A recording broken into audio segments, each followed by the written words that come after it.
Here's a shrimp. And a bowl of it. Professional idiots and amateur fathers. That- Really? Do I get to give that a go? Ooh, I did good. Try that with whiskey. Try with whiskey. Try with the whiskey. Come on, come on, come on, come on. I don't know if that's gonna be loud enough, but that one always gives us attitude. You. Gives you attitude.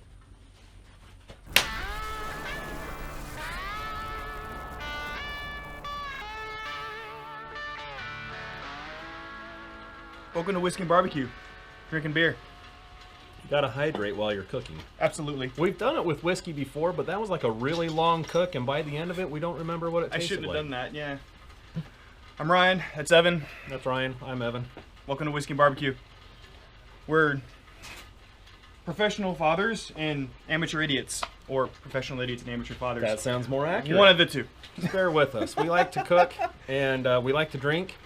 And things. Sometimes we do it well. Or too much, as the case may be. Alright, so today we're going to be making grilled shrimp tacos. We're going to make basic salt and pepper on the shrimp.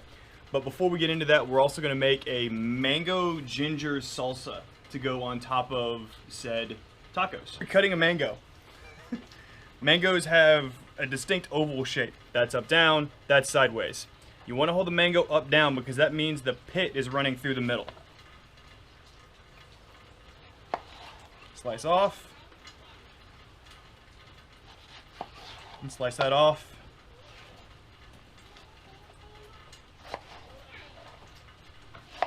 There are like a lot of kids in like everything we do. So, funny story.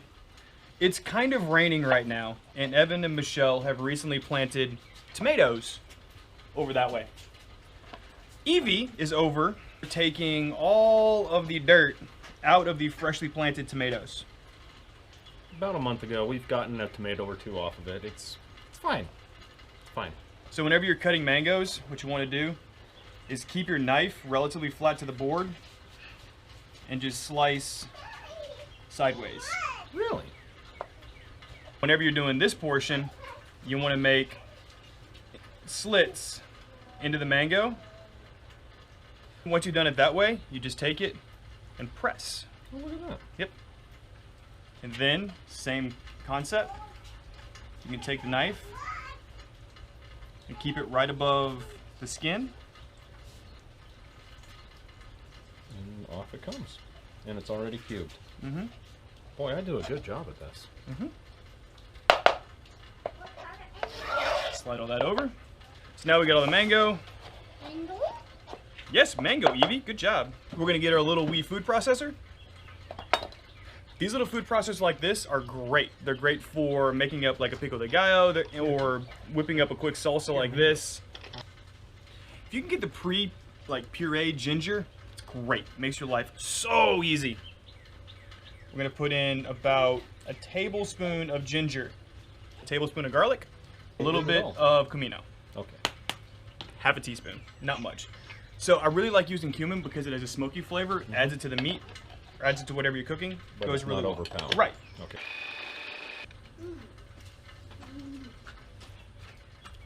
It's like I know what I'm doing. It is like that. Yeah. Here's a shrimp. And a bowl of it.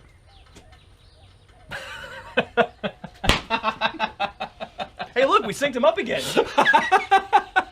All right, 2 pounds of frozen, peeled and deveined and detailed shrimp.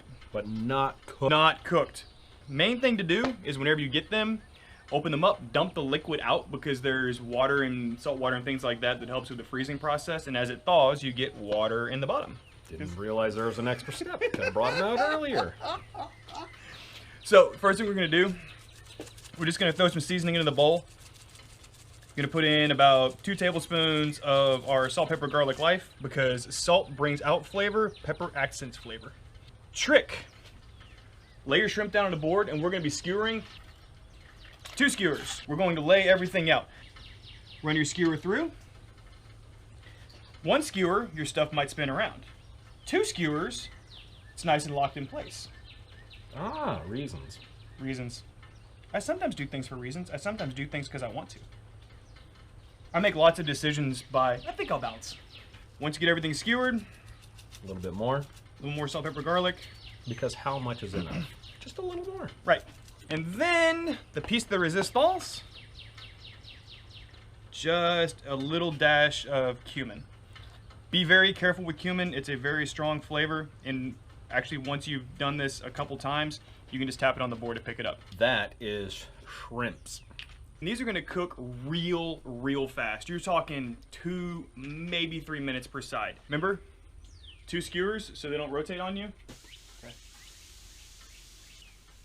Things you're listening for is you want to hear the shrimp sizzling on there. You want to listen, because what's going to happen is it's going to start releasing moisture, and the sound of the sizzle is going to change.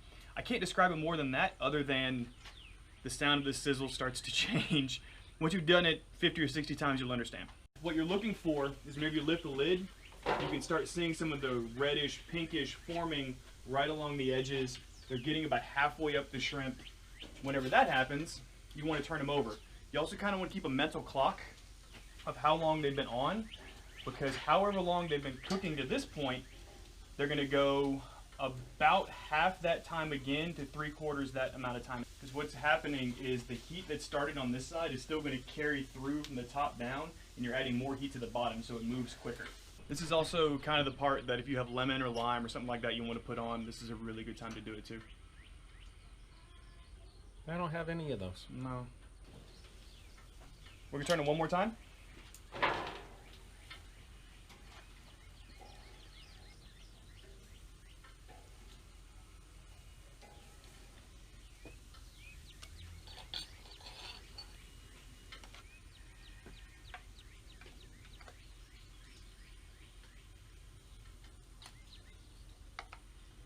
It's really good. Whenever you're cooking shrimp, the thing you're looking for doneness is you can see, like on this one, where you can still see the skewer running through it. That's not quite done. But how this one and these, you can't really see the skewer anymore, and it's kind of gone what's called opaque all the way through. Those are perfectly cooked. Not underdone, not overdone, just right and happy. See?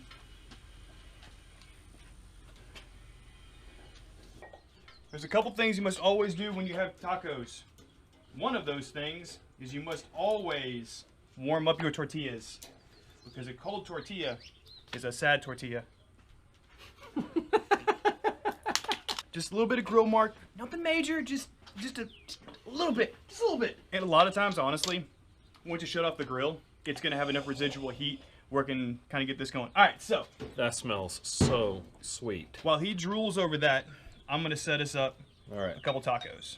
This is a Japanese whiskey that we are pairing with this. In the past, the Japanese whiskeys have proven to be fairly light. So if you have something like seafood where it is light on the tummy, this could be something that goes very well with it. Now, I admittedly have not had this. Is Nikka Coffey Grain. Yes, we have had Nikka Coffey malt, but we've not had Nikka Coffey grain. Yes, so this will be a first one for me. It So- smells sweet. Yes. We'll have a full review at whiskyandbbq.com. Ooh, that's good. Okay. So, That is nice. first bite. We're Okay. gonna take the first bite with no mango ginger sauce on it.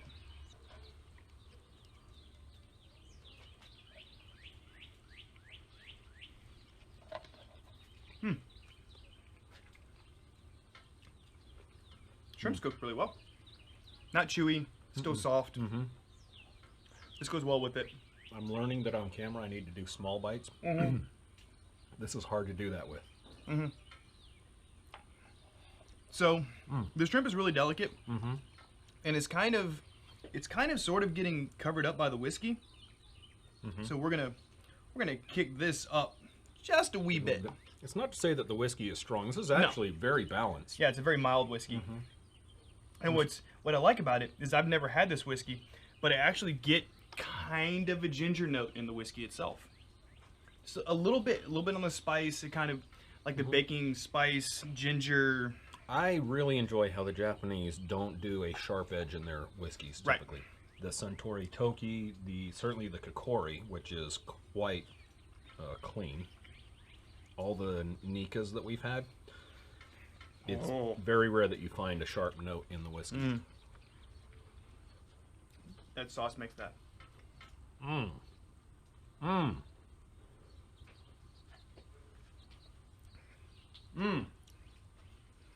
Ooh, I did good. Try that with whiskey. Try with whiskey. Try with the whiskey. Come on, come on, come on, come on. I want your face on camera. Money, dude. Dude. That, I might be biased, and I might not know what I'm talking about, but I think that's the best pairing we've done. Which is saying something, considering the Viking Honor that we did, the Viking Honor 12, that one was an impressive Yes. pairing. But this one, I think, does even better. That's good. All right, we got to go drink and stuff our face. But until next time, go to whiskeyandbbq.com if you want to learn any more about us. Remember, amateur parents, professional idiots. Maybe that's backwards. We don't know. Burn and learn. Thanks for joining us. Cheers, y'all. Stuff your face.